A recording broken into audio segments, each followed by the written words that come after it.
5월 17일 불교 입문 1 소유 읽고 보충하는 수업 시작하겠습니다. 네, 보강보부님 지난 한 주일 잘 계셨어요?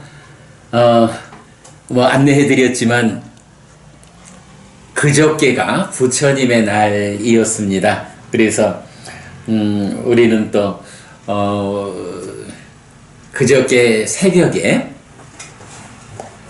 부처님의 날 기념 설법을 제가 했고요. 그 다음에 법우님들하고 같이 모여서 점심 식사 같이 하고 오후 2시에 또 이어지는 특강까지 하면서 부처님의 날을 기념하는 일을 잘 진행을 했습니다. 보강보부님 지난 한 주 편안하셨을 거로 생각하고요. 오늘 공부 시작하겠습니다. 자,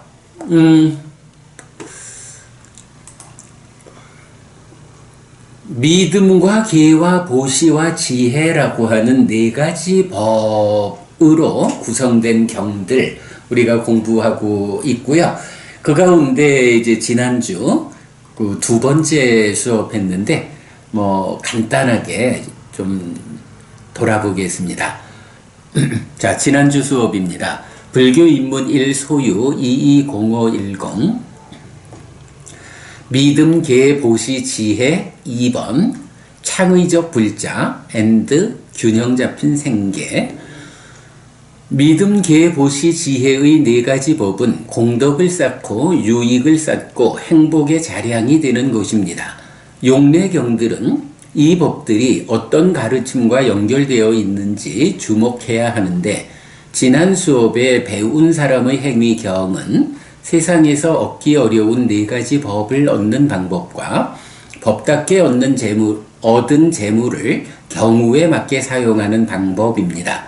이번 수업에 이 세상에 속한 경 1은 이 세상과 저 세상을 확고히 하는 법들을, 디가자누경은 금생과 내생의 이익과 행복을 주는 법들을 설명합니다.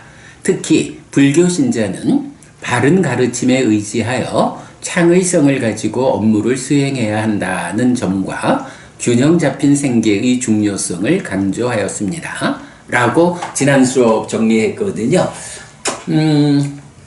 이 믿음과 계와 보시와 지혜라는 이 네 가지가 짝을 이루어 나타나는 이 법들은 경이 정의하는 거죠. 이 네 가지를 갖추면 어떻게 되느냐라고 하니 공덕을 쌓는 것이고 유익을 쌓는 것이고 행복의 자량이 되는 것이다 라고 말하죠.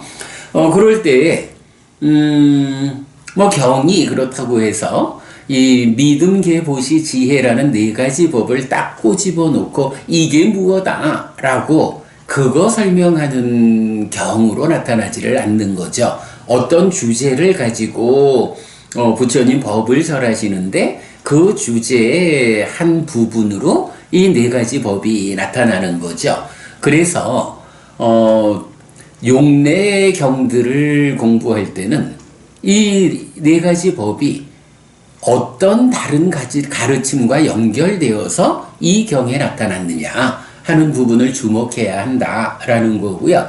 그래서 지지난주 배운 사람의 행위경을 보았을 때는 세상에서 얻기 어려운 네 가지 법이 있는데 그 네 가지 법을 어떻게 얻을 것이냐 라고 하니 바로 믿음과 계와 보시와 지혜라는 이 네 가지 법을 갖추는 삶이 세상에서 얻기 어려운 네 가지 법을 얻는 방법이다 라고 제시되었다. 다른 가르침과 어떻게 연결되어 있느냐 이런 부분을 보자라는 거고요. 그런가 하면 또 얻기 어려운 네 가지 법 중에 첫 번째가 법다운 재물을 얻는 것인가? 그랬을 때 이렇게 법답게 얻은 재물을 어떻게 사용하는 것이 경우에 맞게 사용하는 것이냐? 배운 사람으로서 바르게 사용하는 것이냐? 라고 해서 믿음과 계와 보시와 지혜를 갖추는 것이 법답게 재물을 얻는 방법이고, 그렇게 얻어진 재물을 어떻게 사용하는 것이 배운 사람으로서 경우에 맞게 사용하는 것일까? 공덕이 되는 사용일까? 네, 요런 부분 답을 주는 경이었죠. 그런가 하면 이제 지난주에는 이 세상에 속한 경 1번, 2번 통해서 이 세상과 저 세상을 확고히 하는 법 해서 이제 보았고요. 그런가 하면 디가자누경에서 금생과 내생의 이익과 행복을 주는 법들을 설명하죠. 금생의 이익을 주는 법 4가지, 그리고 내생의 이익, 행복을 주는 법이 바로 이 믿음계 보시지혜의 4가지다 라는 거였고, 그랬을 때 금생의 이익과 행복을 주는 법들 가운데서 우리가 중요한 2가지 항목을 보았죠. 바른 가르침에 의지해서 창의성을 가지고 업무를 수행해야 한다. 그저 선배들로부터 전해져 오는 업무 테크닉을 잘 배워서 그만큼 선배가 한 만큼 나도 하는 요 정도로 만족하지 않고 선배로부터 이어져 오는 것을 잘 배운 위에 이제 좀 더 창의성을 가지고 더 나아지기 위해서는 어찌해야 하는가? 요렇게 업무를 보아야 한다라는 점 하나. 그런가 하면 생계에 있어서 균형 잡힌 생계가 필요하다. 그래서 무엇보다도 균형 잡힌 생계와 관련해서 많은 이야기 지난주에 공부를 했습니다. 자, 이렇게 지난주 공부 짚어보았고요. 이제 오늘 공부 진도 나가도록 하겠습니다. 자, 불교 입문 1 소유하고자 하는 자를 위한 가르침 제4부 공부 중입니다. 자, 책의 472쪽이 됩니다. 오늘은 굉장히 재밌는 주제들로 경들이 나타나죠.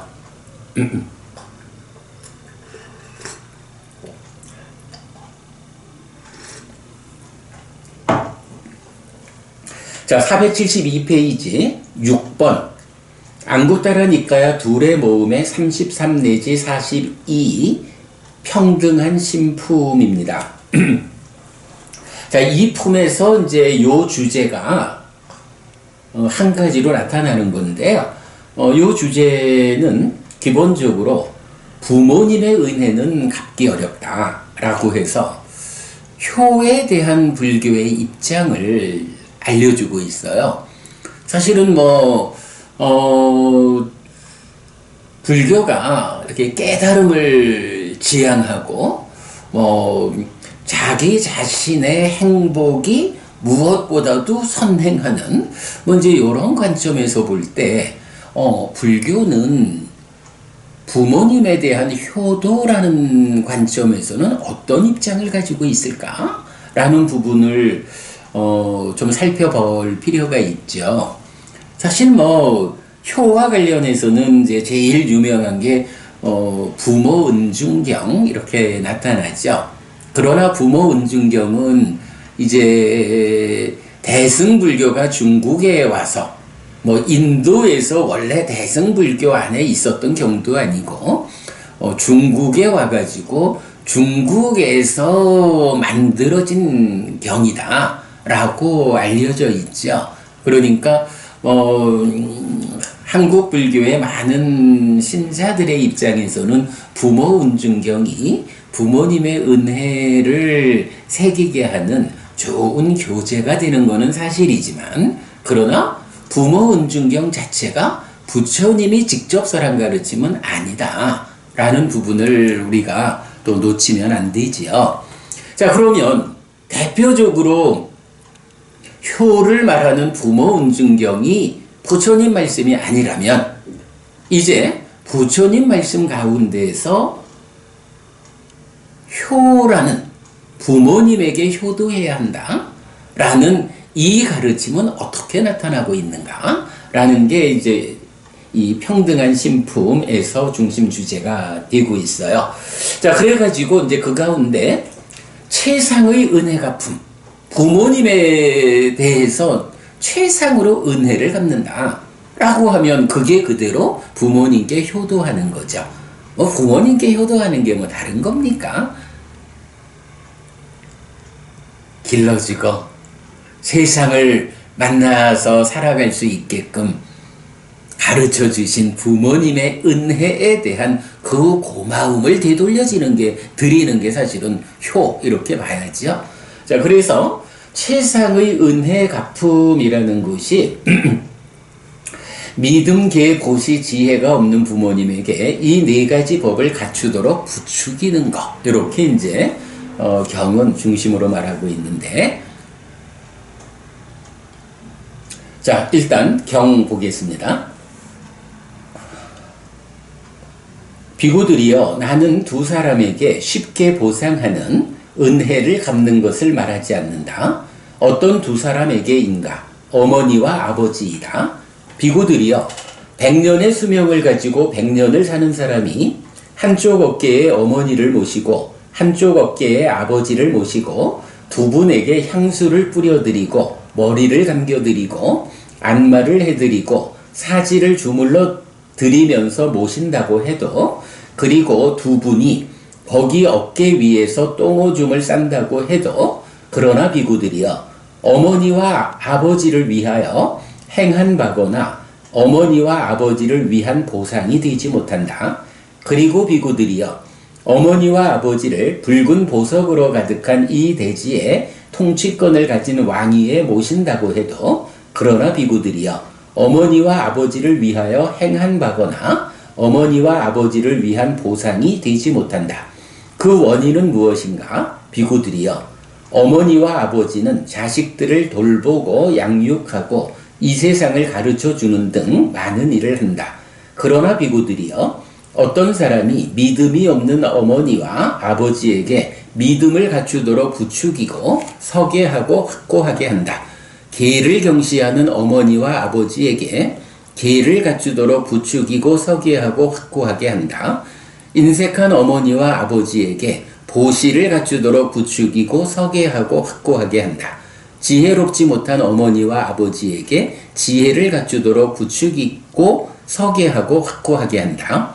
이렇게 하는 것은 비구들이여, 어머니와 아버지를 위하여 행한 바이고 어머니와 아버지를 위한 보상, 은혜 갚음이 된다. 네, 무슨 의미인가요? 어머니와 아버지라는 이 두 분에게 쉽게 보상하기 어렵다. 부모님한테 보상한다라는 거, 이게 이제 말하면 은혜를 갚는 거죠. 어머니와 아버지 두 분에게는 은혜를 갚는 것이 쉽지 않다. 그럴 때에 예를 들자면 100년의 수명을 가지고 살아가는 동안에 한쪽 어깨에 어머니를 한쪽 어깨에 아버지를 모시고 두 분에게 향수를 뿌려드리고 머리를 감겨드리고 안마를 해드리고 사지를 주물러 드리면서 모신다고 해도, 심지어 두 분이 내 어깨 위에서 똥오줌을 싼다 해도, 이런 거 가지고는 어머니와 아버지를 위해서 행한 바라, 보상을 했다, 은혜를 갚았다 라고 말할 것이 못 된다, 이런 말씀이죠. 그런 정도 부모님을 모시는 거로는 그게 은혜를 갚았다 라고 할 수 있는 게 아니다. 심지어 어머니와 아버지를 이 세상의 통치권을 가지는 왕위에 올려 모셔드린다 해도 그걸로도 부모님에 대한 보상이 되지 못한다, 이렇게 말하는 거예요. 그렇다면 아니, 이렇게 두 분 부모님을 어깨에 올려 모시고 하니 최선의 봉양을 하고, 이런 얘기잖아요. 심지어는 두 분 부모님을 이 세상의 왕으로 올려드려도 거기에 부모님의 은혜에 잘 보답했다라고 말할 수 없다면, 부모님의 은혜에 보답하는 방법은 무엇일까? 이제 이 부분이 문제가 되는 거죠. 자, 여기서 이제 부처님 이런 말씀을 하세요. 왜 그런 방법으로는 부모님에 대한 은혜를 갚았다라고 할 수 없느냐 하면, 어머니와 아버지는 자식들을 돌보고 양육하고 이 세상을 가르쳐주는 등 많은 일을 하기 때문에 부모님이 이렇게 나에게 해준 많은 일에 견주면 그런 방법으로 어른들을 봉양하고 모셔가지고는 부족하다. 그렇다면 어떤 방법이 있느냐라고 할 때, 자, 여기서 이제 어떤 사람이 우리 어머니 아버지께서 믿음이 없어. 그런데 이제 잘 배운 사람의 입장에서는 아이고, 우리 어머니 아버지가 믿음이 없다라는 것은 참으로 옳지 못하다. 그래서 부모님에게 적절하게 때 맞추어 가지고 어머니, 아버지, 부처님에 대한 믿음을 일으켜야 합니다. 부모님께서 부처님에 대한 믿음을 가질 때 그것이 어머니, 아버지 두 분을 위해서 가장 중요한 일입니다. 라고 이렇게 말하죠. 믿음이 없는 어머니와 아버지에게 믿음을 갖추도록 부추기고 서게하고 확고하게 한다. 엄마, 아버지, 부처님을 믿어야 돼요. 이번 주말에 제가 절에 모시고 갈까요? 해서 부모님에게 부처님을 믿을 수 있도록 부추기게 하고 그러한 믿음이 서게 하고 믿음이 확고하게 하는 것. 요거 부모님한테 은혜를 갚는 것이다. 아무리 부모님을 섬기면서 봉양하고 어떤 권력을 선사해드리고 이걸로는 부모님이 나를 위해서 나를 돌보고 양육하고 세상을 가르쳐주는 등 많은 일을 하신 그거에 대한 보답이 안 돼. 그러나 보답이 되는 방법이 있어. 그러니까 부처님에 대한 믿음을 갖추지 못한 우리 어머니 아버지에게 부처님에 대한 믿음을 가질 수 있도록 부추기고 서게 하고 확고한다. 마찬가지로 계를 경시하는 어머니와 아버지에게 계를 갖추도록 부추기고 서게 하고 확고하게 한다. 인색한 어머니와 아버지에게 보시를 갖추도록 부추기고 서게 하고 확고하게 한다. 지혜롭지 못한 어머니와 아버지에게 지혜를 갖추도록 부추기고 서게 하고 확고하게 한다. 이렇게 하는 것은 어머니와 아버지를 위해서 내가 무언가 했어. 우리 어머니 아버지를 위해서 자식으로서 내가 이만큼 했어 라고 말할 수 있는 거고, 이것이 부모님을 위한 보상, 은혜 갚음이 된다. 이것이 부모님에 대한 최상의 효다. 이렇게 지금 말하고 있거든요. 자, 그러면 아니 믿음과 계와 보시와 지혜를 두 분께서 갖추시도록 부추기고 서게 하고 확고하게 하는 것, 이것이 뭐 그렇게 대단한 거라고 이렇게 최선의 봉양을 하고 권력을 갖다 드리고 하는 걸로도 보상할 수 없는 그 보상이 되는 것일까? 여기서 우리가 앞에서 본 공부를 보면 되죠. 자, 배운 사람경에서 이랬거든요. 세상에서 얻기 어려운 4가지 법을 얻는 방법이 무엇입니까? 바로 믿음과 계와 보시와 지혜를 갖추는 것이다. 이때 세상에서 얻기 어려운 4가지가 뭐였나요? 법다운 재물을 얻는 거, 가족과 스승과 더불어 명성을 얻는 거, 건강하게 오래 사는 거, 그러고도 죽으면 하늘에 태어나는 거. 이 4가지거든요. 자, 그러면 우리 어머니 아버지가 믿음이 없고 계가 없고 보시하지 않고 지혜가 없어. 그렇다면 이 4가지 법을 갖추지 못했다라는 것에 의해서 우리 어머니 아버지의 삶이 어떻게 될까요? 법다운 재물을 얻지 못하죠. 가족과 스승과 더불은 명성을 얻지 못하죠. 건강하게 오래 살지 못하죠. 죽은 다음에 하늘에 태어나지 못하죠. 우리 어머니 아버지의 삶이 이렇게 된단 말이죠. 그러니까 원하고 좋아하고 마음에 들지만 세상에서 얻기 어려운 이 4가지를 얻을 수가 없다고요. 그럴 때 자식된 도리로 어머니 아버지에게 이 4가지를 갖추시도록 부추겨드리면 우리 부모님의 삶이 어떻게 돼요?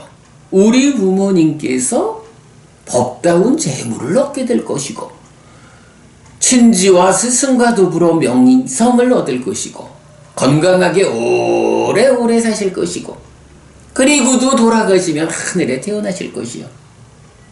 아니, 이런 네 가지를 얻을 수 있는 방법을 내가 우리 부모님들에게 밀어드리면, 그래서 내가 이렇게 밀어드리는 덕분에 우리 부모님이 그 네 가지를 갖춘다 라고 하면, 까진 뭐 두 분을 어깨에 모시면서 봉양하고 권력을 갖다 드리고, 이런 세상에서 한평생 살아가는 동안 특별한 의미에 미치지 못하는 그런 작은 행복, 그것과는 견줄 수 없게 정말로 부모님을 위한 일이 된다.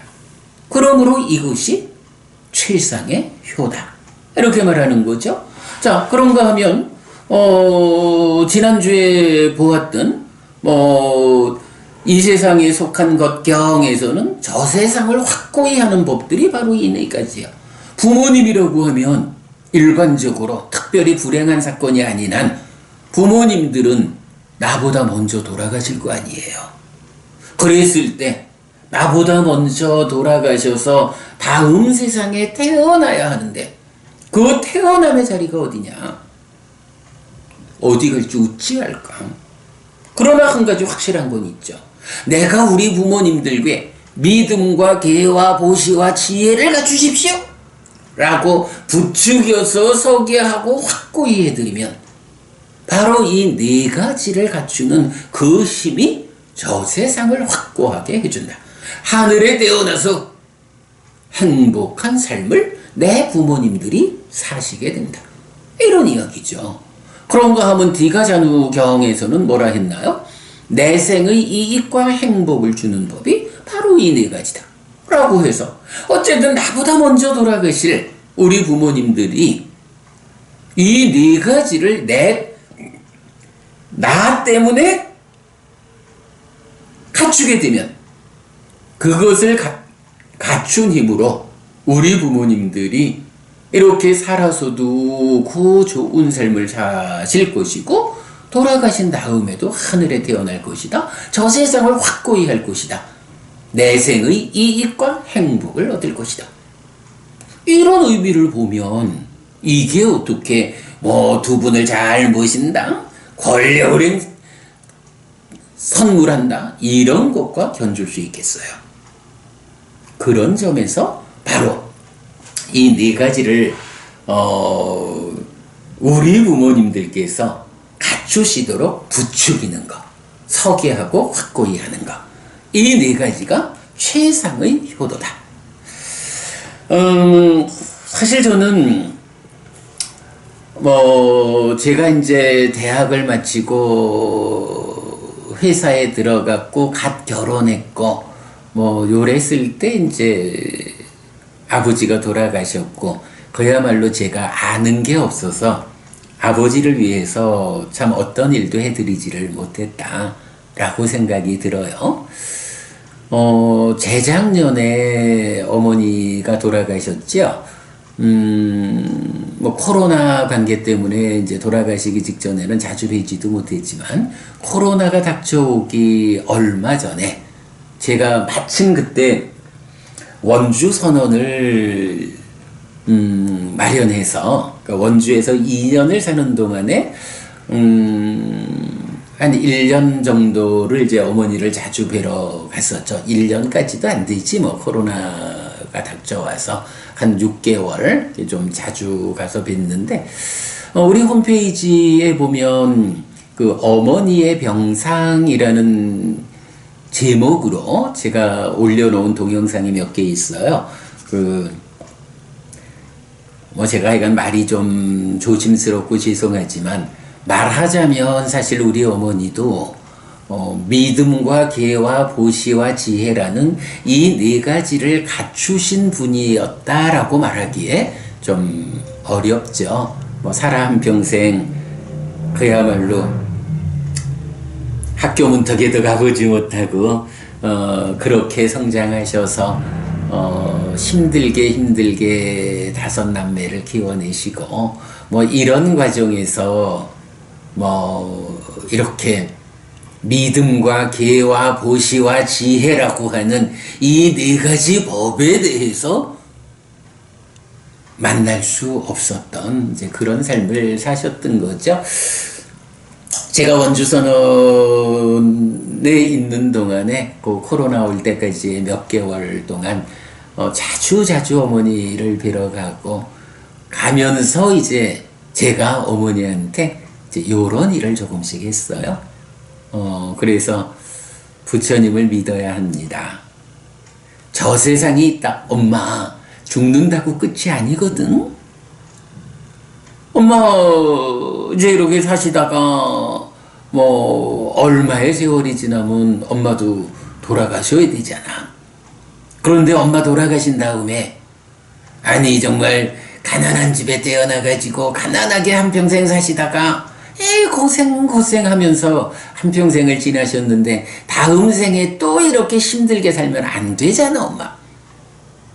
하늘에 태어나야지. 공덕이 못 미쳐서 인간으로 태어난다라고 해도 엄마 기왕이면 부잣집 자식으로 태어나야지. 그러려면 엄마 어떻게 해야 되는가? 엄마 생각에는 에이구, 셋째 아들 대학 가르치고 좋은 회사 취직해가지고 다니는 모습이 매우 좋으셨을 텐데 그거 다 잘 못하고 중이 돼서 엄마가 많이 속상했겠지만 그래도 한면으로 보면 중이 되어서 공부를 했기 때문에 이제 엄마에게 엄마가 어떻게 삶을 잘 마무리해야 하는지, 그리고 돌아가신 다음에 하늘에 태어날 수 있는지, 이런 부분을 엄마 아들이 엄마한테 가르쳐 드릴 수 있다라는 거는 그대로 좋은 일이요. 그러니까 엄마, 이제부터 내가 가르쳐 드리는 대로 해봐. 이래가면서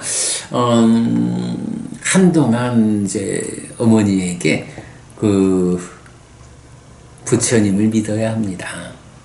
저 세상이 있다라고 확실하게 알아야 합니다. 그러면 이제 몸은 병들어서 움직이기 어려울 때 엄마가 마음으로 말로 어떤 업을 지어서 엄마의 삶을 하늘로 이끌 것인지 그런 부분에 대해서 생각해 봅시다. 그러니 앞으로 엄마가 이런 방법으로 몸이 많이 불편하셔도 그래도 엄마가 생각할 수 있고 말할 수 있으니 그만큼 할 수 있는 일을 이렇게 해야 합니다. 해보셔요. 엄마 아들이 그래도 공부하는 스님 아니요? 그러니 우리 아들 스님 만들었다. 내가 그래도 큰 공덕을 지었다라고 편한 마음 가지시고 아들이 이끌어드리는 대로 따라보셔요. 이렇게 하면서 이제 그 어머니를 그렇게 좀 이끌어드렸어요. 믿음을 가져야 합니다. 저 세상이 있다라고 확실히 알아야 합니다.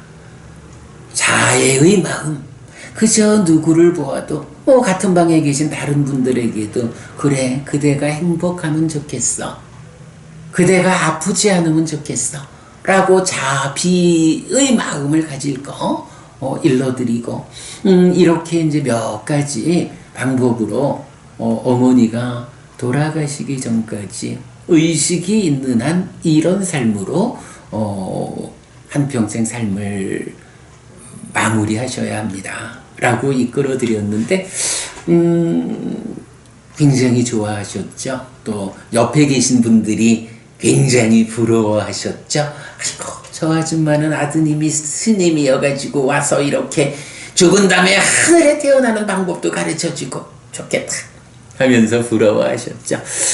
우리 홈페이지에 어머니의 병상이라는 말로 검색을 해보시면 제가 그 어머니 돌아가시기 전 뭐 지금 소개해드린 요런 주제 동영상 몇 개가 올려져 있어요. 그러니까 한 번씩들 참고하시기 바라고요.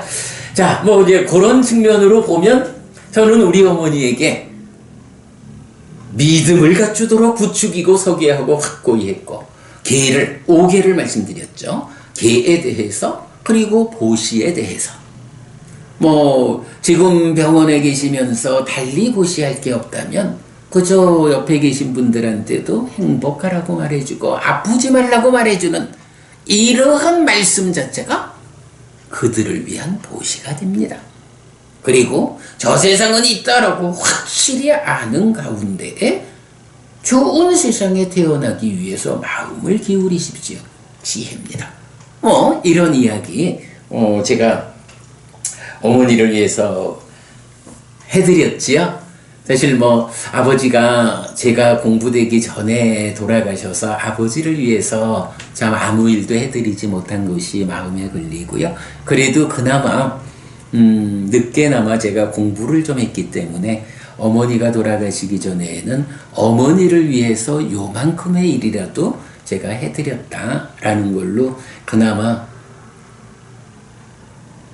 출가 전에 부모님을 위해서 좋은 아들로서 살지 못한 그 미안함, 아쉬움, 죄스러움을 상쇄하고 이렇게 어머니에게 조금이나마 은혜를 갚았다라는 거.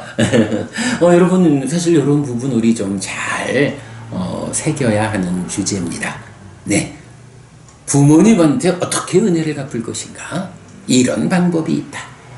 요 주제는 일단 여기까지만 하고요.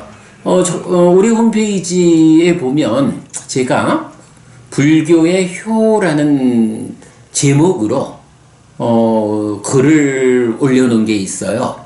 그 대답 해피스님 해서 효에 대한 불교의 입장, 그리고 대답 해피스님 어버이의 날 불교의 효, 요런 2개의 제 강의 동영상을 정리해서 이렇게 올려놨거든요. 그러니까 오늘 수업 보고에서 불교의 효에 대한 저의 앞선 글 연결해 드리겠습니다. 한번 보시고요. 조만간 좀 그 수업 스케줄상 시간이 좀 남을 때 요 불교의 효에 대한 이 글 제가 소개해 드리도록 그리하겠습니다. 자, 이렇게 평등한 신품에서 최상의 은혜 갚음, 어떻게 부모님의 은혜를 갚을 수 있는가? 라는 주제 살펴보았습니다. 자, 그 다음에 이제 7번, 안구따라 니까야 내세 모음의 52번, 동등한 삼경 1번입니다. 이 경은 참 제가 자주 많은 분들한테 소개하는 경인데요. 사랑하는 부부가 다음 세상에서도 부부로 다시 만나는 방법이 있다 해서 바로 믿음계 보시 지혜를 여기서는 동등하게 라는 말이 들어가요. 동등하게 갖출 것 이래 나오거든요. 한 번은 그때가 언제든가 제가 그 설악산을 어떤 일 때문에 가가지고 설악산 흔들바위를 올라갈 때였을 거예요. 저보다 좀 더 연세가 높은 분이셨던 것 같은데 그러니까 두 분 부부가 앉아서 뭐 이런저런 말씀을 나누고 있는데 딱 이 경에 어울리는 어떤 말씀을 두 부부간에 나누고 계셔서 제가 처음 보는 사람임에도 불구하고 끼어들었죠. 있잖아요. 두 분 말씀이 참 좋으신데 괜찮으시다면 제가 두 분이 살아서도 서로서로 마주보며 사랑하면서 살다가 죽은 다음에도 다시 또 부부로 만나가지고 이렇게 사랑하면서 마주보며 살 수 있는 그런 방법 가르쳐 드릴까요? 이랬더니 스님 그런 방법이 있어요? 라고 하는 거예요. 그래서 바로 요 경을 제가 소개를 해드렸죠. 아주 좋죠. 경 보겠습니다. 동등한 삼경 1번.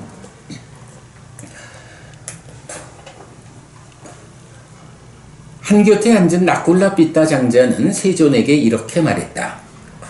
대덕이시여, 저의 아내 낙골라 맞다가 어린 나이에 어린 저에게 온 이래로 저는 마음으로도 저의 아내 낙골라 맞다를 넘어선 기억이 없습니다. 그러니 몸으로야 어찌 그럴 수 있겠습니까? 대덕이시여, 저희는 금생에도 서로서로 보기를 원하고 내생에도 서로서로 보기를 원합니다. 라고. 장자의 아내 낙골라 맞다도 세존에게 이렇게 말했다. 대덕이시여, 어린 나이에 어린 낙골라삐따 장자에게 온 이래로 저는 마음으로도 낙골라삐따 장자를 넘어선 기억이 없습니다. 그러니 몸으로야 어찌 그럴 수 있겠습니까? 대덕이시여, 저희는 금생에도 서로서로 보기를 원하고 내생에도 서로서로 보기를 원합니다. 라고. 네, 딱 그 말입니다. 남편과 아내, 이 부부가 부처님을 만나가지고 그런 얘기를 하는 거예요. 남편이 먼저 부처님한테, 부처님, 제가요, 제 아내하고 만난 이래로 마음으로조차도 아내를 넘어서 보지 않았습니다. 몸으로야 말할 게도 없죠. 저희는요, 금생에 죽을 때까지 서로서로 마주 보면서 살기를 원하고요. 내생에도 죽어서 다음 생에도 또다시 부부로 만나가지고 이렇게 서로서로 보면서 사랑하며 살고 싶습니다. 이렇게 말을 하죠.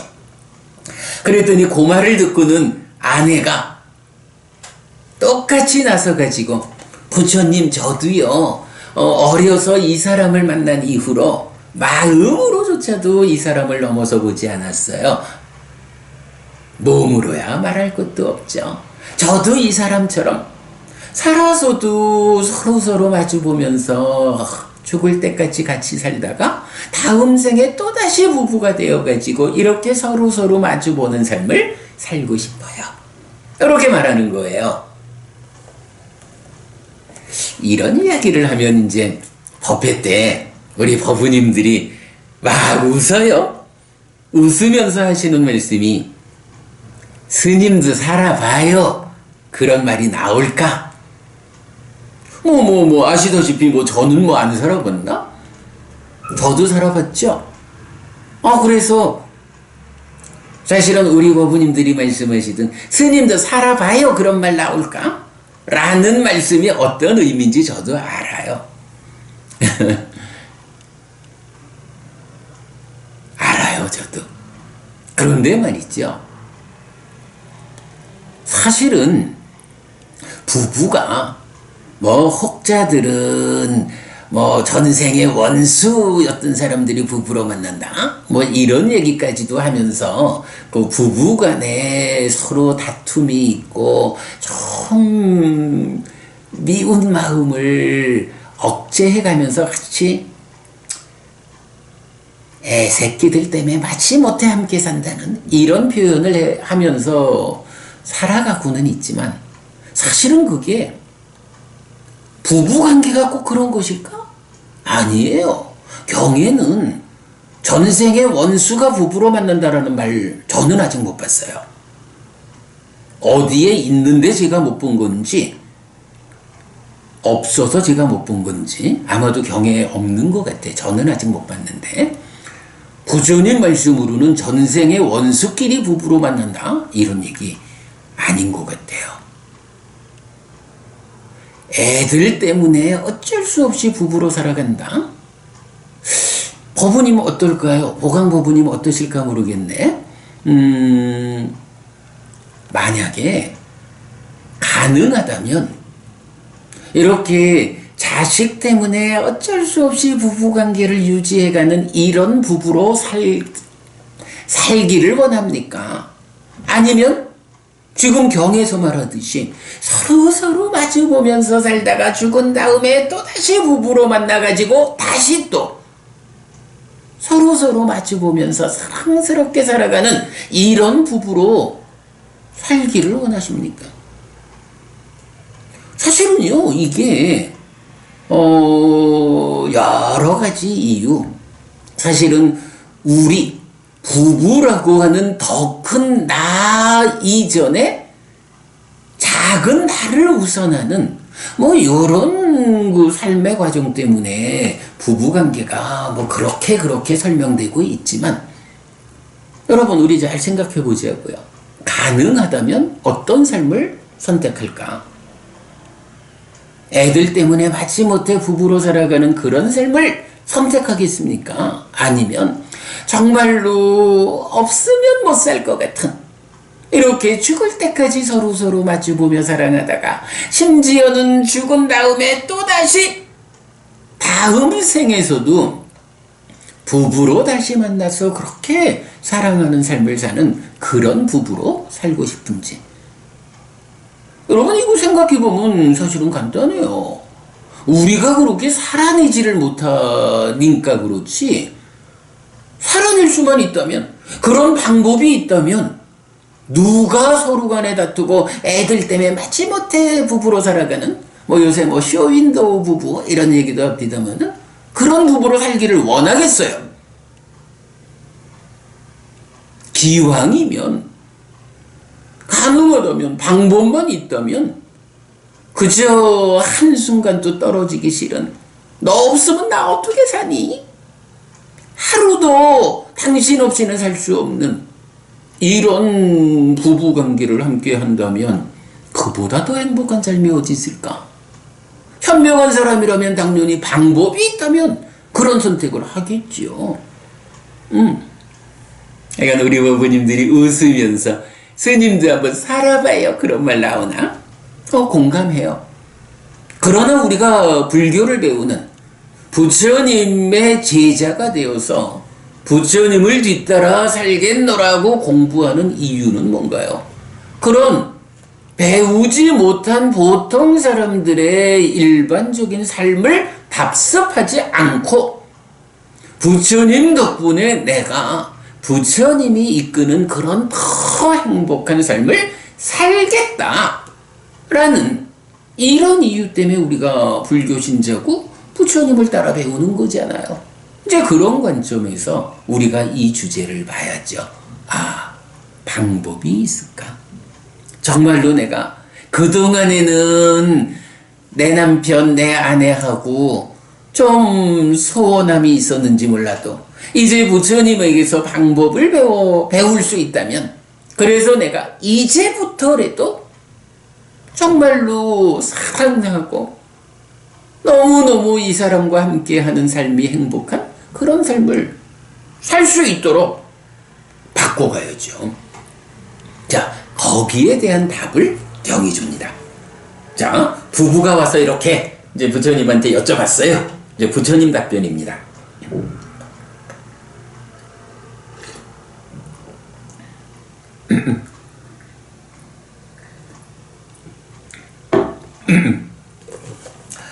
장자들이여.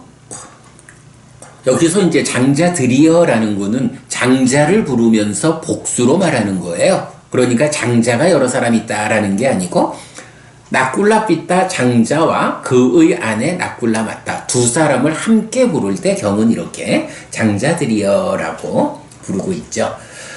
만약 부부가 양쪽 모두 금생에도 서로 보기를 원하고 내생에도 서로 보기를 원한다면 양쪽 모두가 동등한 믿음, 동등한 계, 동등한 보시, 동등한 지혜가 있어야 한다. 그대들은 금생에도 서로를 보고 내생에도 서로를 본다.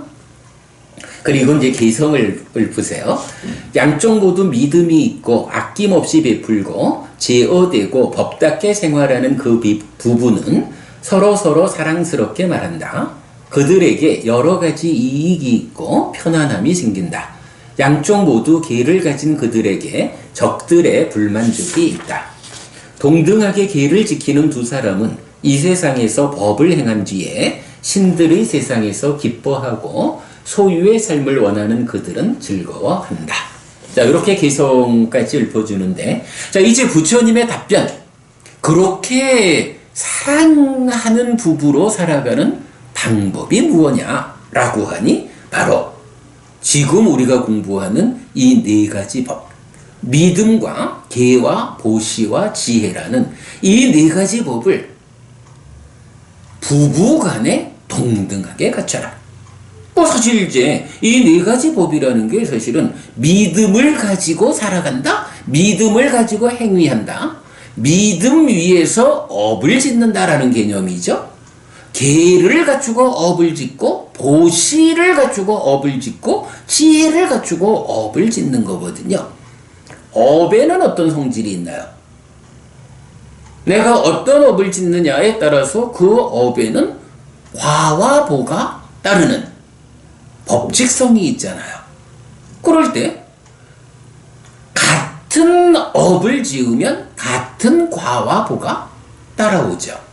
이제 여기서 부처님 이 네 가지 법에 대해서 동등한이라고 말씀하시는 거, 동등한 믿음을 갖출 거, 동등한 계를, 동등한 보시를, 동등한 지혜를 갖출 것, 이라고 말하는 이 동등한이라는 게 말하자면 두 사람이 같은 업을 지어라.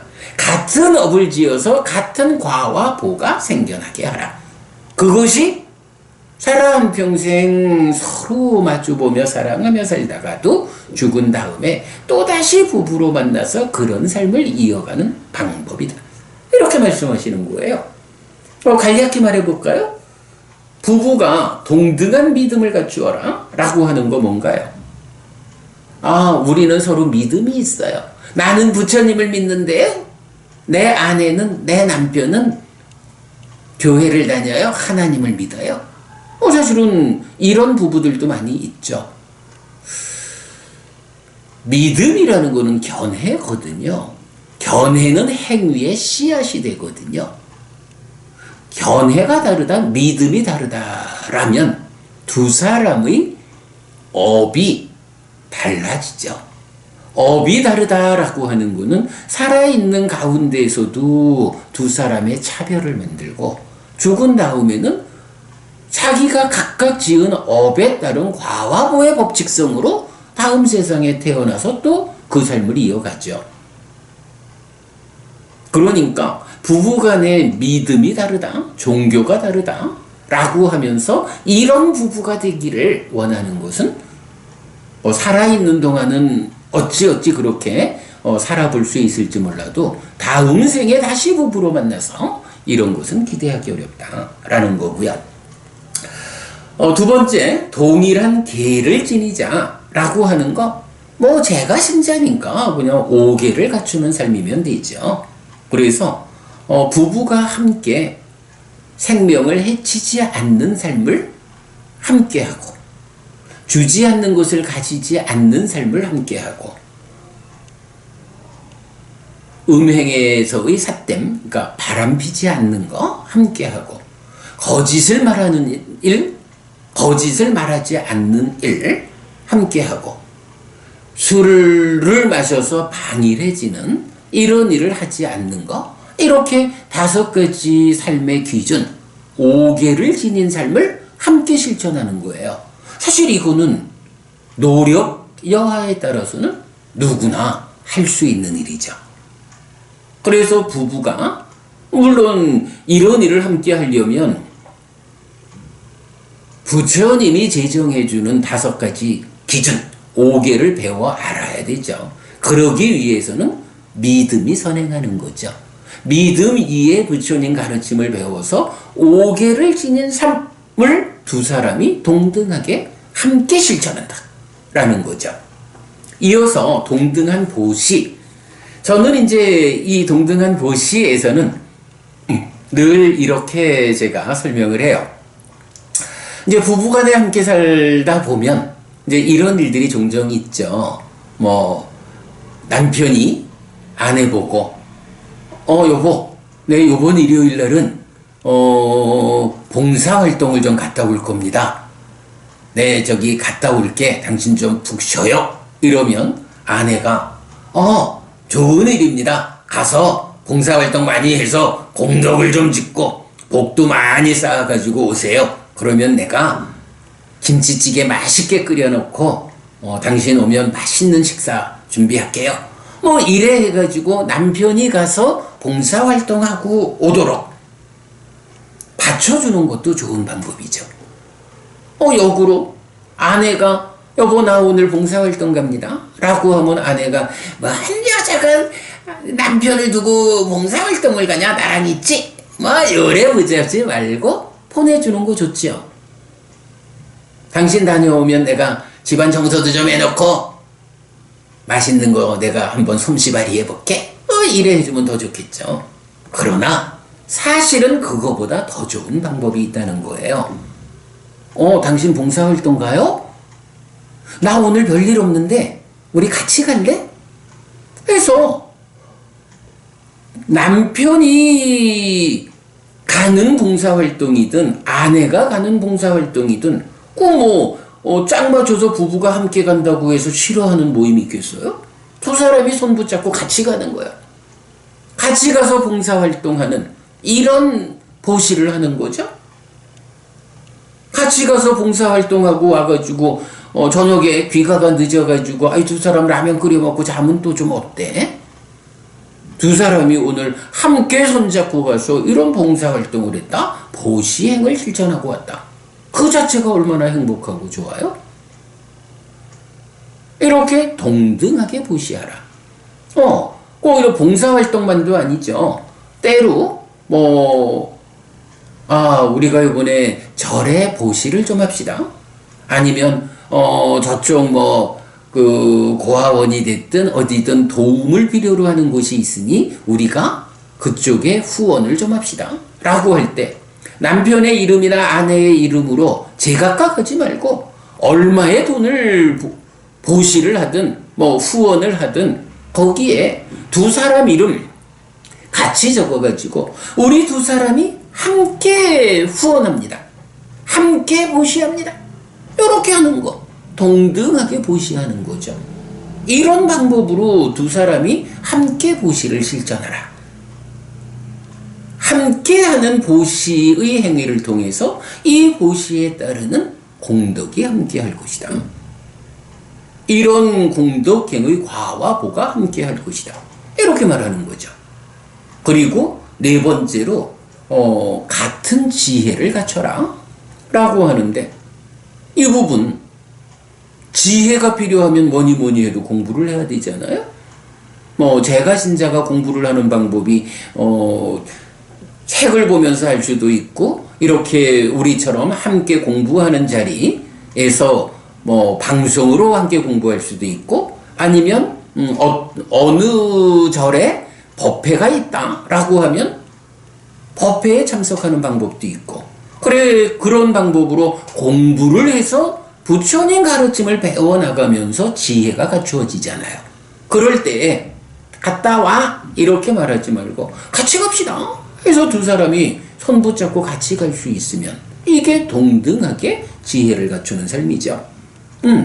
바로 이렇게 믿음과 계와 보시와 지혜라고 하는 이 네 가지 법을 부부가 동등하게 함께한다. 그러면 이것이 살아서도 죽을 때까지 서로 마주보며 사랑하게 사는 방법이다. 이거 스님도 한번 살아봐야 그런 말 나올까? 이런 말 안 나오게 하는 방법이고 자식 때문에 마치 못해서 쇼윈도우 부부처럼 살아가지 않을 수 있는 방법이 바로 이거다. 그러고도 죽은 다음에 다음 세상에서 또다시 부부로 만나가지고 이런 삶을 이어갈 수 있는 그런 방법이다. 부부간에 서로 사랑하고 부부가 하나의 힘이 되어가지고 발전하는 행복을 만드는 방법이다. 부처님 이렇게 답을 주신 거죠. 하여간 부부와 함께 하는 사람을 만나게 되면 출가자의 입장에서 가장 전해드리기에 좋은 경이 이 경이에요. 네, 우선 앞에서 부모님의 은혜를 어떻게 갚을 것인가 하는 측면에서 이 네 가지 법을 보았고요. 이제 부부 간에 어떻게 우리 부부가 행복하게 함께 살 것인가? 죽은 다음에 또다시 부부로 만나서 행복한 삶을 이어갈 것인가? 하는데도 역시 부처님의 답은 이 네 가지 법이다. 동등하게 네 가지 법을 갖추라 하는 거고요. 자, 그 다음에 이제 474쪽으로 가서요. 8번 앙구타라 니카야 아홉의 모음의 5번 심경을 보도록 하겠습니다. 자, 심경에는 조금 이제 어려운 주제가 나타나는데 뭐 그래도 보도록 하겠습니다. 자, 심경에서는 그 세 가지를 요약해서 볼 수가 있어요. 한 가지는 네 가지 힘이 있다라고 말하는데 지혜의 힘, 정진의 힘, 결점 없음의 힘, 따르게 함의 힘이라는 네 가지 힘이 있다. 그런데 이 경에서 우리가 공부의 관점에서 가장 주목해야 하는 것은 따르게 함의 힘이라는 측면에서 네 가지 따르게 함이 있다. 요건 우리 이제 앞에서 따르게 함, 사서법이라고 공부를 했잖아요. 보시, 애어, 이행, 동사라고 하는 이 따르게 하는 네 가지에서 사서법이라는 교리가 있는데 이 네 가지 따르게 함 각각에서의 으뜸이 무엇일까? 보시 가운데 으뜸이 무엇일까? 애어, 사랑스러운 말 가운데 으뜸이 무엇일까? 이행, 이로운 행위 가운데 으뜸이 무엇일까? 동사, 함께함의 으뜸이 무엇일까? 요 사서법의 각각의 으뜸이 무엇다라고 알려주는 내용이 나오는데 요 아주 주목해야 하는 중요한 주제입니다. 자, 이렇게 네 가지 힘, 그 가운데 따르게 함의 으뜸이 있으면 이어가지고 이런 네 가지 힘을 갖춘 사람은 5가지 두려움을 극복한다 라고 해서 생계, 나쁜 평판, 모임에 당당하지 못함, 죽음, 나쁜 곳에 태어남에 대한 두려움이라는 5가지 두려움이 극복된다.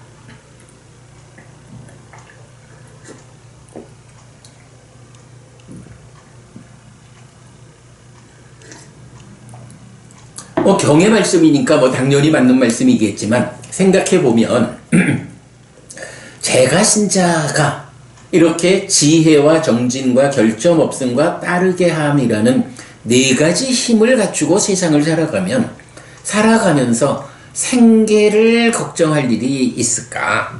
그에게 나쁜 평판이 따를 일이 있을까? 어떤 모임에 들어가면서도 기죽어 들어갈 일이 있을까? 죽음을 두려워할 일이 있을까? 죽은 다음에 나쁜 곳에 태어날까? 하는 두려움이 있을까? 당연하죠. 이런 네 가지 힘을 갖추고 살아가면 이런 5가지 측면의 두려움이 없다. 이렇게 말하는 게 심경의 주제입니다. 보겠습니다. 비구들이요, 이런 네 가지 힘이 있다. 어떤 네 가지인가? 지혜의 힘, 정진의 힘, 결점 없음의 힘, 따르게 함의 힘이다. 그러면 비구들이요, 무엇이 지혜의 힘인가?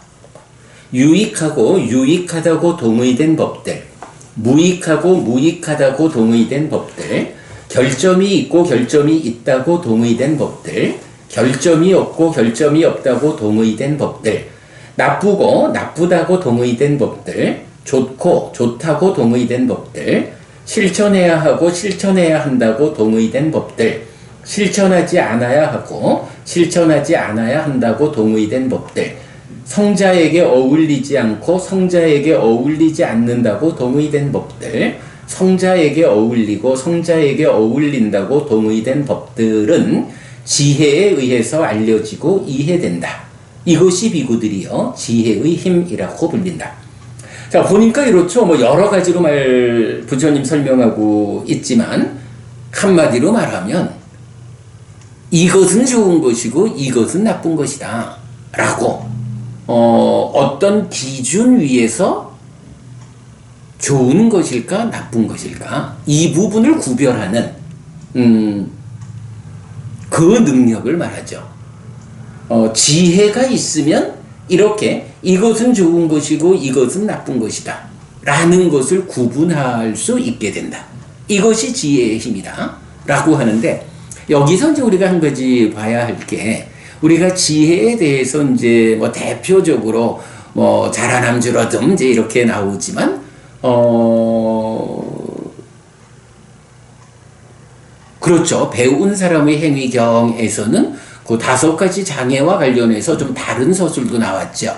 그리고 지금 이 경에서도 물론 뭐 여기서는 이게 지혜다라고 말하는 건 아니지만, 지혜가 있으면 이렇게 어떤 기준 위에서 좋은 것과 나쁜 것을 바르게 구분해야 할 수 있다. 이렇게 설명하는 조금 다른 형태를 보여주는데, 사실은 여기서 이렇게 이거는 좋은 거고 이거는 나쁜 거요, 요렇게 판단 기준을 명확히 하는 거, 요거 뭔가요?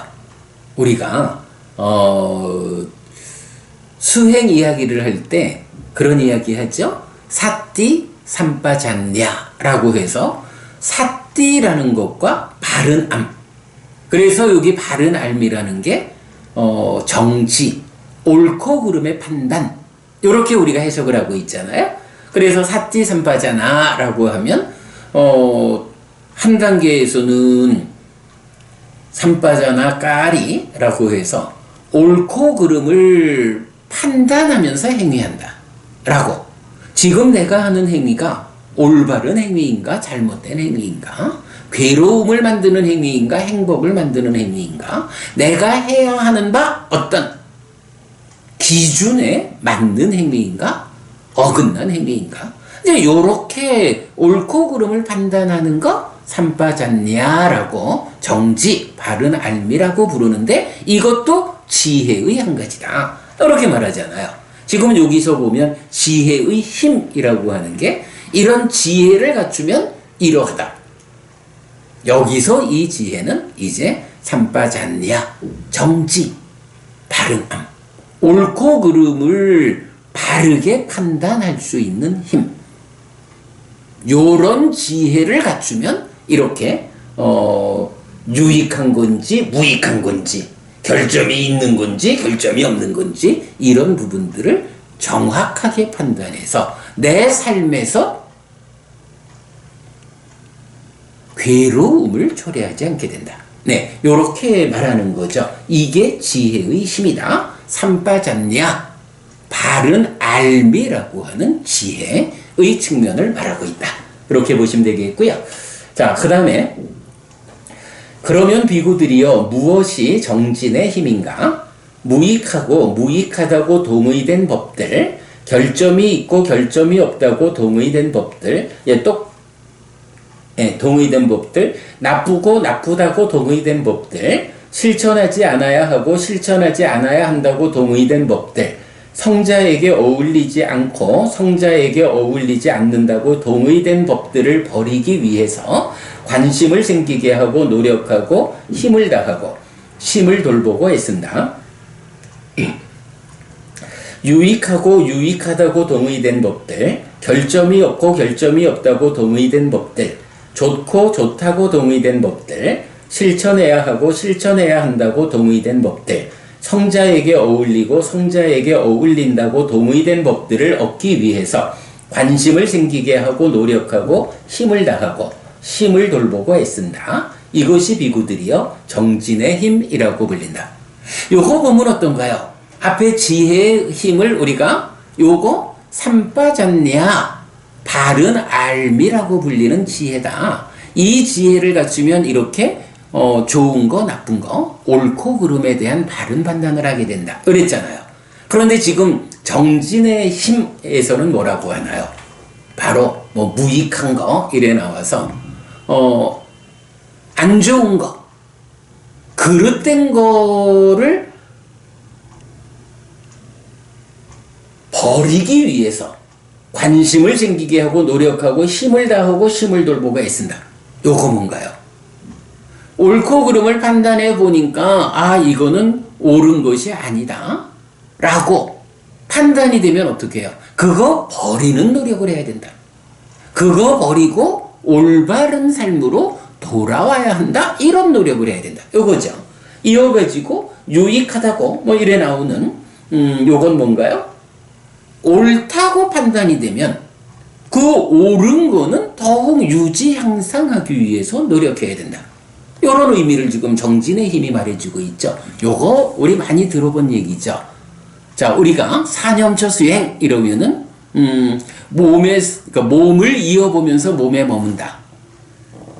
호흡이라는 하나의 대상을 이어본다. 끊어지지 않고 집중한다. 삼매에 든다. 삼매로 나아가는 사념처 수행이죠.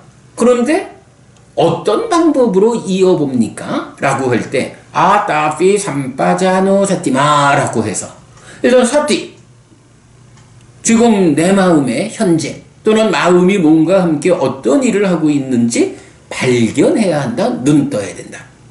요거 사티를 가진 자의 측면이죠. 그 앞에 삼빠자나 뭔가요? 삼빠잔야를 가진, 바른 알물 가진. 어떻다는 거예요? 내가 지금 사티해서 발견했거든요. 그러면 내가 발견한 요 상태가 옳은지 그른지 판단하는 그 능력 삼빠잖아. 이렇게 나오는 거죠. 그러면 아따삐, 발견해서 판단해 보니까 잘못하고 있다. 그러면 그름은 버리고 옳음으로 돌아가는 노력을 한다. 발견해서 보니까 잘하고 있다, 옳다라고 판단되면 그 옳음의 상태는 유지하면서 더욱 향상으로 이끄는 노력을 한다.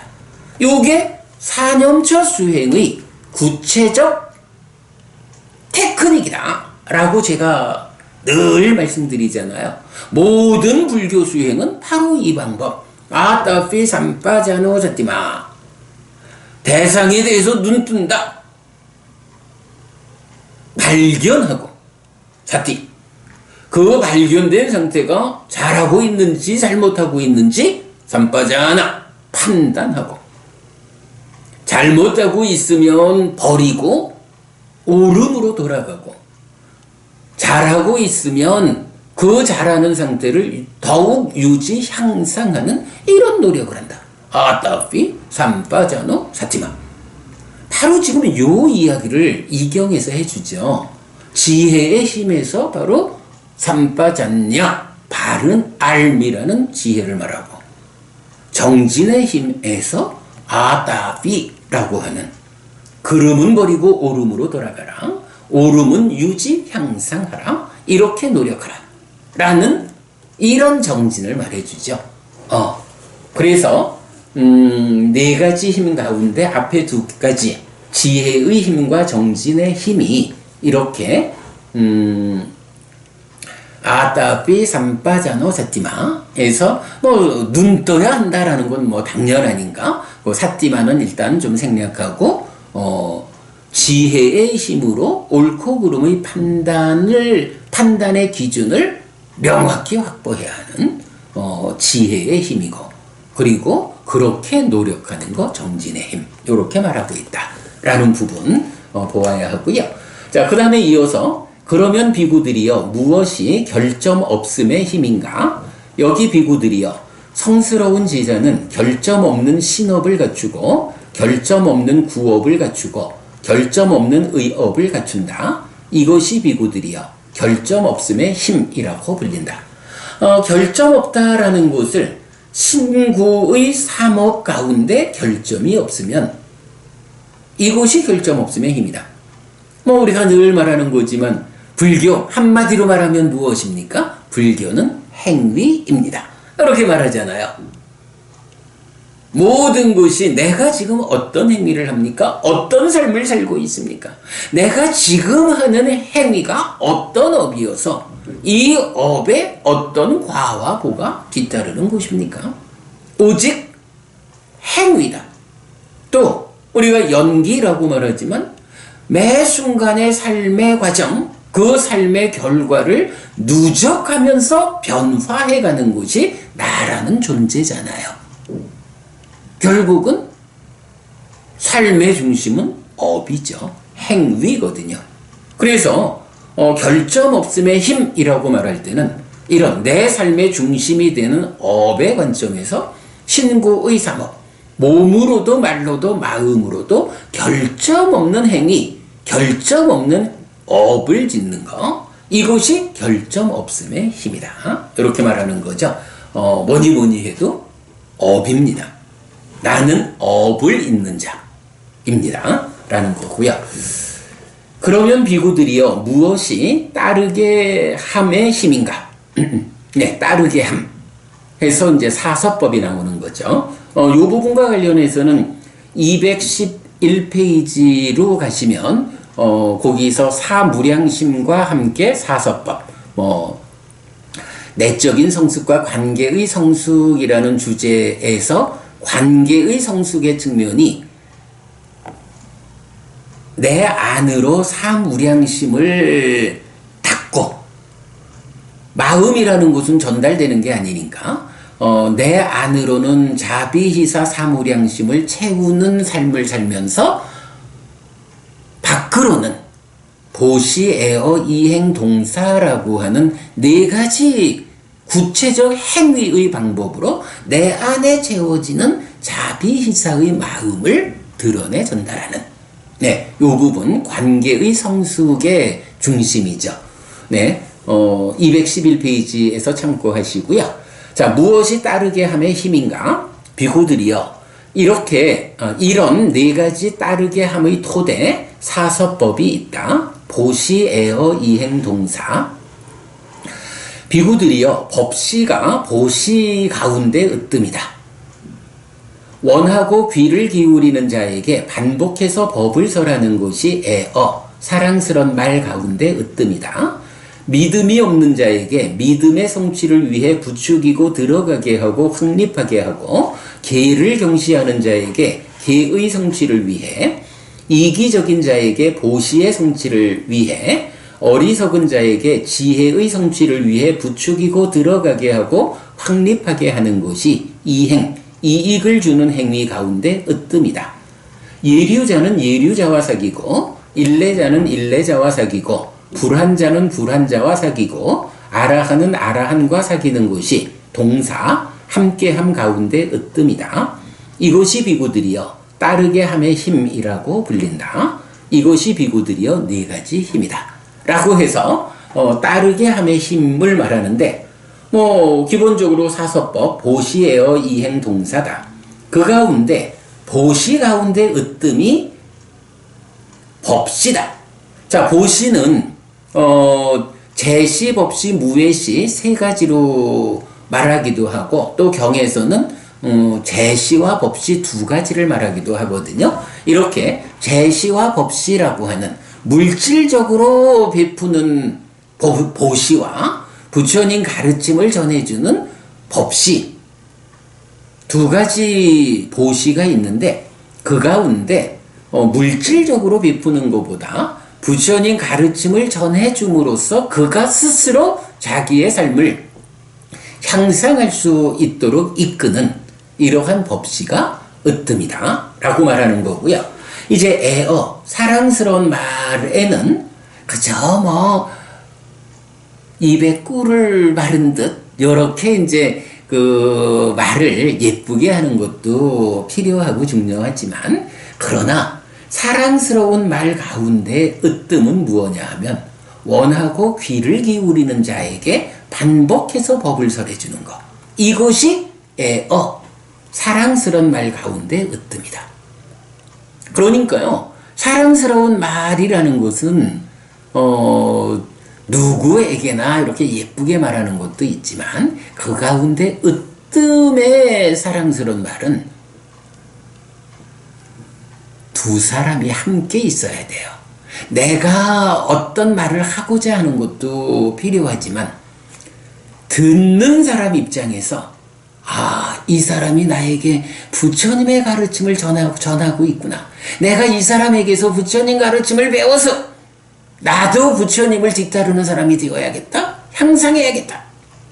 이런 마음을 가지고 말씀하셔요. 제가 잘 듣겠습니다. 라고 나의 말을 원하고 귀를 기울이는 자, 이런 사람에게 반복해서 법을 설해주는 것, 반복해서 그 사람의 삶을 향상으로 이끄는 것, 이것이 사랑스러운 말 가운데 으뜸이다.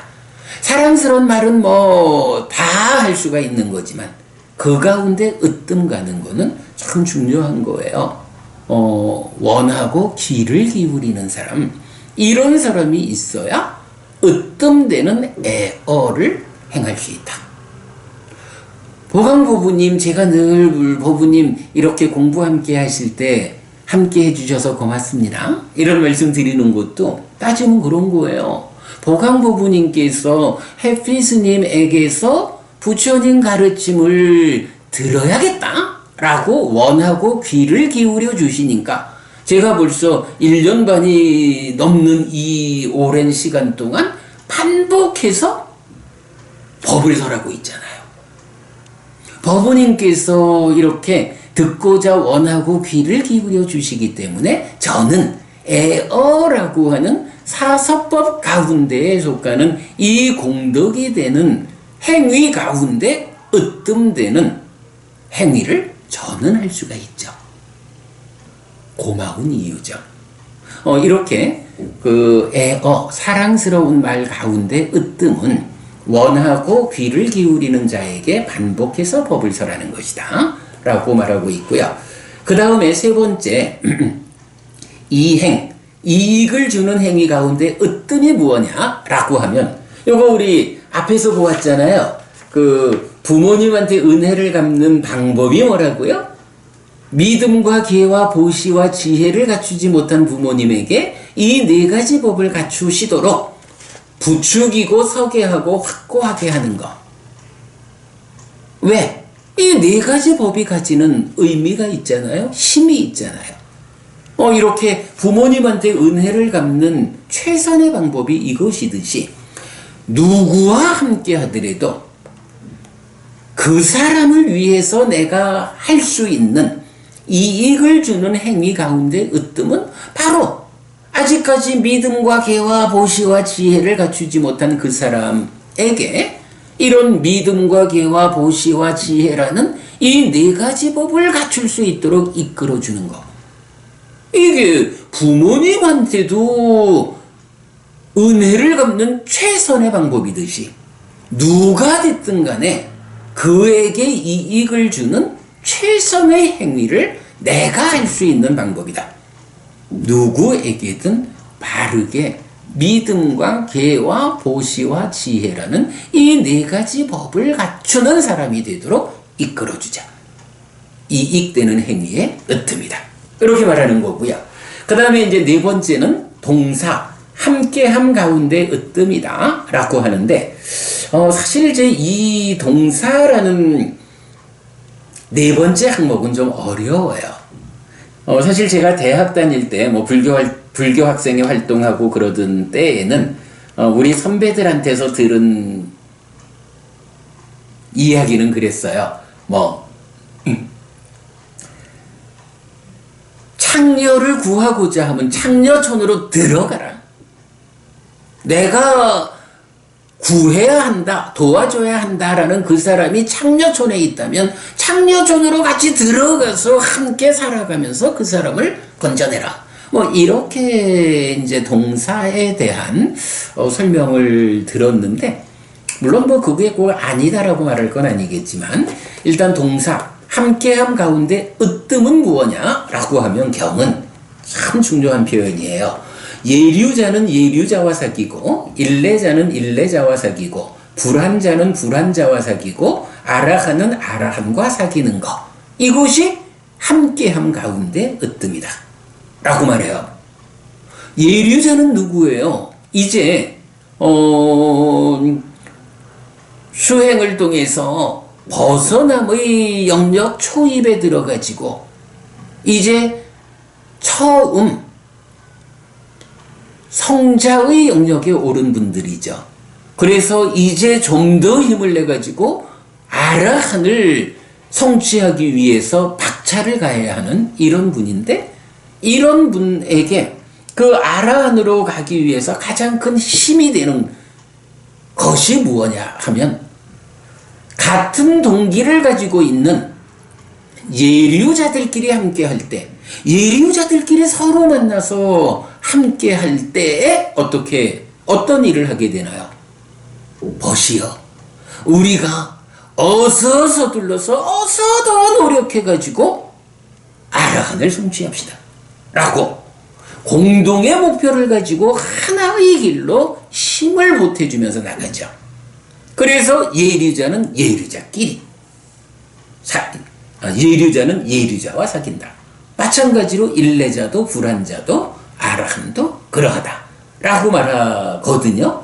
이렇게 예리유자는 예리유자와 일레자는 일레자와 불안자는 불안자와 아라한은 아라한과 사귀는 것이 동사 함께함 가운데 으뜸이다 라고 하는 것이 동사섭의 기본 의미다. 그래서 이제 우리 근본경전연구회에서는 이 부분을 어떻게 설명하나요? 동사라고 하는 개념, 창녀를 구하려면 창녀촌으로 들어가라! 이렇게 이해하는 것보다는 이런 표현 만들었죠. 어떤 그룹에 나를 소속시킬 것인가? 네. 어떤 그룹, 예리유자는 예리유자의 그룹에 소속하듯이 어떤 그룹에 나를 소속시킬 것인가? 예를 들어서 말입니다. 술 친구들의 모임에 나를 소속시키면 내가 그렇게 술을 좋아하지 않고 술 때문에 실수하는 사람이 아닙니다. 라고 해도 술 친구들의 그룹에 내가 소속이 되면 그 소속된 가운데 시간이 더해지면 어느새 나도 모르게 술 마시는 사람이 되어 있는 거예요. 그래서 술 마시는 사람들과 함께 늘 술 마시는 일을 우선하는 그런 가운데 술 취한 상태로의 삶의 시간이 늘어나서 무언가 실수하게 되고 삶을 퇴보로 이끌게 되는 거죠. 그런가 하면 예를 들어서 봉사 모임이 있다. 내가 그렇게 베푸는 사람 잘 아니고 그런데도 어찌해서 봉사하는 모임에 참여하게 됐다. 그러면 그 봉사 모임에 함께 했다라고 하는 그것이 거기에 시간이 더해지면 나도 어느새 우리 그룹의 멤버들처럼 봉사하는 사람이 되어 있는 거예요. 봉사하는 그룹에 나를 소속시켰기 때문에 그런 결과가 생겨나죠. 요새는 좀 그 부작용들을 많이 말합니다만 빼고 등산 모임에 나를 소속시켰다. 라고 하면 어떻게 되나요? 등산 모임에 소속되어서 열심히 그 소속된 멤버들과 함께 산을 다니기 시작하면 거기에 시간이 보태지면 내가 산에 올라서 넓은 세상을 보는 넓은 마음을 가진 사람, 거기에 건강한 몸이 함께하는 이런 사람이 되는 거예요. 왜? 등산 모임에 나를 소속시켰다. 거기에 시간이 더해졌다. 라는 이유 때문에. 마지막 이렇게도 말해야죠. 공부하는 모임에 나를 소속시키면 어떻게 되나요? 아유, 공부가 참 어려워요. 부처님 공부는 왜 이렇게 어려울까? 이렇게 말하는 사람이 많지만 그럼에도 불구하고 내가 공부가 필요하다. 부처님 가르침을 노력 가운데 배워 익혀야 내 삶이 향상한다. 라는 이런 판단 가운데 공부하는 모임에 소속해 보세요. 그 공부 모임의 소속 상태에서 시간이 더해지면 이제 잘 공부된 사람, 공부를 즐겨하고 공부가 으뜸이 되고 공부의 힘으로 향상된 행복한 사람이 되는 거예요. 이게 공부하는 모임에 나를 소속시켰기 때문에. 자, 이런 모든 것들 한마디로 뭔가요? 어떤 그룹에 나를 소속시킬 것인가? 이것이 동사의 개념이다. 그럴 때 이런 어떤 그룹에 나를 소속시킬 것인가 라는 동사의 개념 중에 으뜸되는 건 뭐하냐? 이제 이런저런 모임보다도 잘 공부된 성자님들, 그래서 예류자의 그룹에 내가 들어갈 수 있게 나를 성장시키고, 일례자, 불안자, 끝내 아라한들의 그룹에 내가 소속될 수 있도록 나를 향상시켜가는 이런 것이 동사, 함께함 가운데 으뜸이다. 이렇게 말하는 거거든요. 자, 제가 아까 말씀드렸지만 힘경에서 네 가지 힘을 말하는데 그 가운데 네 번째 따르게 함의 힘에서 사서법의 각각의 법들에 대한 으뜸을 말해주는 거, 이게 굉장히 중요한 공부다라고 말씀드렸는데, 네, 지금 이렇게 설명드렸습니다. 하여간 사서법 네 가지 중에 무엇이 으뜸인가? 법시가 보시 가운데 으뜸이고, 원하고 귀를 기울이는 자에게 반복해서 법을 설하는 것이 사랑스러운 말 가운데 으뜸이고, 믿음, 계, 보시, 지혜가 없는 자에게 그 네 가지를 갖추도록 부추기고 들어가게 하고 확립하게 하는 것이 이익을 주는 행위 가운데 으뜸이고, 요거 내가 번역을 부추기고 들어가게 하고 확립하게 하는 거 했는데, 앞에서는 요거를 부추기고 서게 하고 라고 번역을 했죠. 아마 같은 원어일 건데 제가 그 비교를 못하고 번역을 조금 달리한 것 같네. 그렇고 또한 예류자, 일례자, 불안자, 아라한이 각각과 더불어 사귀는 것이 동사, 함께함 가운데 으뜸이다 라고 하는 따르게 함의 힘, 이렇게 네 가지 힘이 있다. 그러면 이렇게 네 가지 힘을 갖춘 사람은 어떻게 되느냐 하니 다섯 가지 두려움을 극복한다. 어떤 다섯 가지인가? 생계에 대한 두려움, 나쁜 평판에 대한 두려움, 모임에 당당하지 못함에 대한 두려움, 죽음에 대한 두려움, 나쁜 곳에 태어남에 대한 두려움이다. 비구들이여, 그 성스러운 제자는 이렇게 숙고한다. 나는 생계에 대해 두려워하지 않는다. 무엇 때문에 내가 생계에 대해 두려워하겠는가? 나에게는 지혜의 힘, 정진의 힘, 결점 없음의 힘, 따르게 함의 힘이라는 네 가지 힘이 있다. 어리석은 자는 생계에 대해 두려워할 것이다. 게으른 자는 생계에 대해 두려워할 것이다. 신업과 구업과 의업에 결점이 있는 자는 생계에 대해 두려워할 것이다. 따르게 함이 없는 자는 생계에 대해 두려워할 것이다. 네, 이렇게 네 가지 힘을 갖추지 못한 자는 두려워할 거고, 네 가지 힘을 갖춘 나는 두려워하지 않는다. 첫 번째, 생계에 대해서. 그 다음에 이어서 나는 나쁜 평판에 대해 두려워하지 않는다. 나는 모임에 당당하지 못함에 대해 두려워하지 않는다. 나는 죽음에 대해 두려워하지 않는다. 나는 나쁜 곳에 태어남에 대해 두려워하지 않는다. 무엇 때문에 내가 나쁜 곳에 태어남에 대해 두려워하겠는가?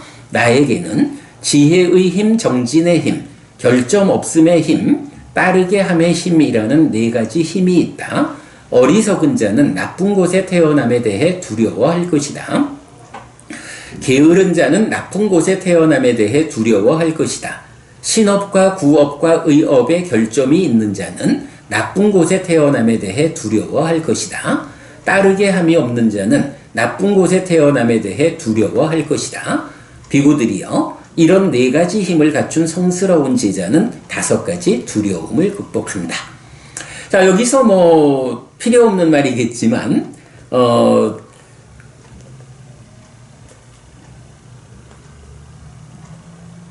어리석은 자라는 것은 지혜의 힘을 갖추지 못한 거고요.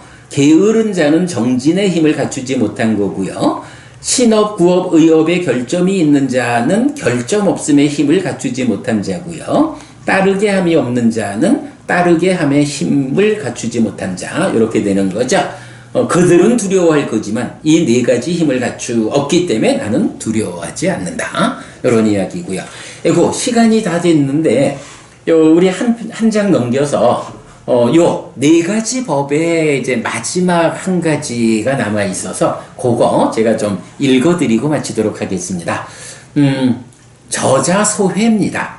사실은 요 네 가지 법이 워낙이 특히 제가 신자의 삶에서 차지하는 비중이 크다라는 것 때문에 제가 요 네 가지 법을 마무리하면서 저자 소회를 적었거든요. 읽어보겠습니다. 2011년 5월부터 법회, 해피설법회를 시작했으니 어느새 만 9년의 세월이 지났습니다. 네, 요 책 재작년 만들었죠.